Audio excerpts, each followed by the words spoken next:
District reporter Rawalpindi doctor Syed Sabir Ali की report के मुताबिक वाह कैंट टेक्सला में एलपीजी गैस की रिफिलिंग का कारोबार एरूज पर। यूनिवर्सिटी ऑफ वाह के बलमुकाबिल जीटी रोड पर यह मजमूम धंधा जारी है।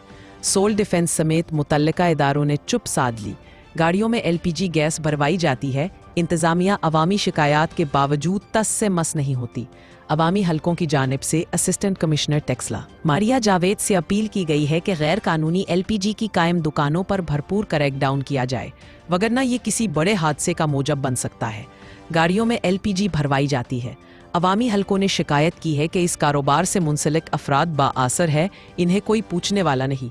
जब कोई आता है इसकी मुट्ठी गर्म कर दी जाती है।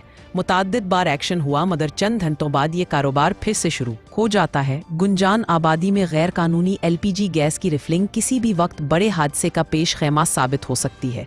वाह कैंट में नवाब आबाद जीटी रोड पर भी गैस की रिफिलिंग का काम जारी है।